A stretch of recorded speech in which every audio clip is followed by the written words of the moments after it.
We're going to go straight into the debate then. And so far, we've had a number of different things. I've been watching you arguing amongst yourselves on the debate. But today, we're just going to put our foot on the ball and just sit back and think about the first 2 rounds that we've had already and the football we've seen, and think about the highs and lows of this tournament so far. And for me, Paul, there's been plenty of highs. There's been some great goals. There's been quite a few goals. The fans have been brilliant. It's been a good tournament so far as I'm concerned, anyway. It's been a great tournament so far, apart from the rail network in Germany, by all accounts. I think you look at the supporters, you look at the stadiums, you look at the tournament as a spectacle, and I think we've talked about the next generation of players coming through, and we've seen that. We've seen the 2 youngsters playing for Turkey, really impressed with me. You've seen the so-called lesser nations in Georgia, Albania put up real good fights and have really good performances. There's people like the Georgian goalkeeper Mamardashvili really stood up and made people take note of them. There's been no real losers of this tournament so far, I don't think. I mean, obviously we can sit and criticise England's performances as we have done, but the top of the group, there's been nobody in this tournament that's come and that they've been blown away and that you'd say really expected a lot more from. I think there's more to come from the top teams, but as a spectacle and as a tournament, I've been impressed so far. You're the same, Neil? It's been good for me. Yeah, I wanted to ask Paul, because we've seen quite a few own goals this tournament. As a goalkeeper, and I'm thinking of that Turkey one. Yes. How do you react when a defender? When I'm blaming the goalkeeper there, I'm going, why are you not protecting your goal? Why are you stood outside your goalpost? Tell us, as a goalkeeper with these own goals, how do you react when somebody scores an own goal against you? Well, when it's your fault, then it's difficult. But it's the same as a goalkeeper mentality anywhere. A goalkeeper has to have a golfer's mentality. There's nothing you can do about what's just happened. Worry about what you can do going forward. There's no point in trying to get involved in the game, going for crosses and chasing things that you wouldn't necessarily normally do. You have to be mentally strong and put that behind you. I mean, the Turkey own goal, it was the goalkeeper was rushing out towards his defender. The defender's looking over his shoulder, I think, because he thinks Ronaldo's there, and there's no kind of communication. And the goalkeeper's closing the space down. And when defender and goalkeeper meet like that, and they're getting closer and closer, there's only one outcome. Defender's not even looked, and he's put it in his own goal. But as a mentality, there's nothing you can do about it. I mean, that's gone. I always liken it to, I think it was about 3 or 4 years ago when Tiger Woods was playing in the Masters, the famous par 3 over the water. He took a 10. And if that was me, mate, clubs are in the water, head's gone, I'm gone, I'm walking off.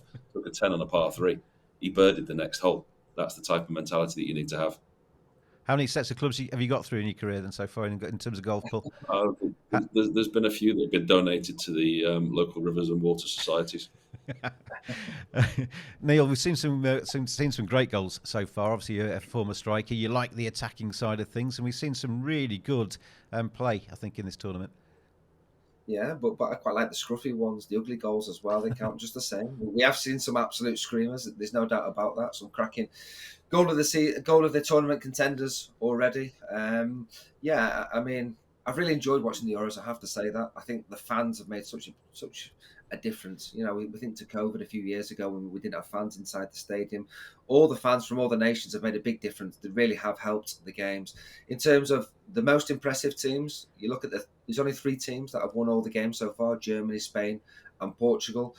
And you're thinking a winner could come from one of those teams. You know, they have been the more impressive. England and France have disappointed a little bit. Maybe more to come. There has to be more to come from those teams if they are to win it. But yeah, I really enjoyed watching Germany, Spain, and Portugal, and looking forward to match day 3 and potential jeopardy. Who's going to win the group, second, third, that sort of thing. So it will be an exciting last match day because 4 third-place teams go through. So all to play for many teams. Only a couple of that have been knocked out already, Poland being one of them.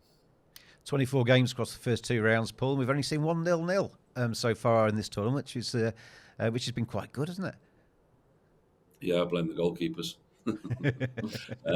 No, listen, it's been good. I mean, but it shows the modern way of football.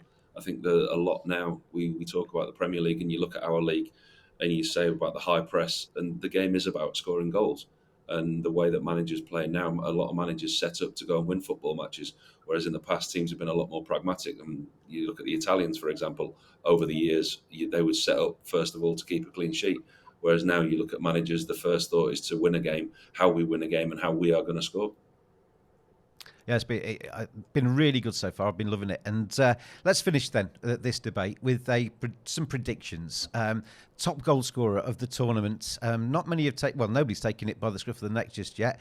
If we were to go now, after seeing what we've seen so far, who are we backing to be the top goal scorer? So, are you, Neil? What is it? Musiala's top scorer at the moment. He's got 2. He's the only one on 2. Yeah. Yeah, I could see him maybe getting 1 more. Can't see him getting 4 or 5. Morata for Spain, I can see him getting a couple more goals. I think he may threaten it. Mentioned about Portugal, Bruno Fernandes has got himself a goal. I still think Mbappe will come good with a hat-trick at some point. I think he has that in his locker. Harry Kane's got 1. Will he start the next game, Harry Kane? How fit is he? So no one's really took it by the scruff of the neck. But Mbappe is still the one because he's that sort of world-class player who you think he could get a hat-trick in a game and go on to win Golden Boot. And we think France will go far as well. So I'd still sway towards Mbappe, mate. You're with Mbappe as well, Paul, aren't you? I just like the fact that he's drifted so far in the markets after missing 2 games. Starts off as the out-and-out favourite with Harry Kane, misses 2 games and then really drifts. But you've got to look at it that he's going to go deep into the tournament. He's going to score at some point. And the next game against Poland with a Polish team that were already out, Mbappe scored 2 behind closed doors that we know. He's going to play that game to get his match sharpness. You'd like to think he'd maybe get 1 or 2. And then all of a sudden, after that game, he's back up there and his odds will come right in. So if you want some value, you back Mbappe now. But my tip at the start of the tournament was Lukaku. I mean, he's had 3 disallowed. He'd be top goal scorer if he hadn't had his 3 disallowed. So depending on how far the Belgians go, I think he'll still be decent value.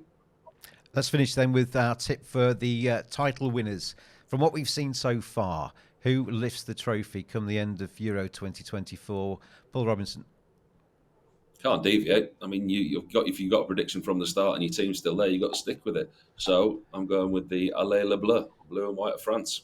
Le Française. What about you, Neil Mellor?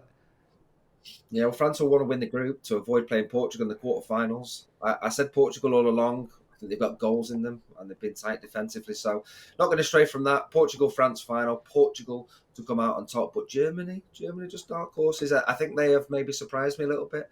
And I've maybe think, okay. And they might play Spain in the quarterfinals. So you're thinking one of the big guns are going to go out there. So still Portugal for me, though. Well, I said England to win it and Harry Kane to top score. I might deviate depending on what happens in the third match of that group. You should stick to Ukrainian cricket, James. Right, we'll finish on that note, I think.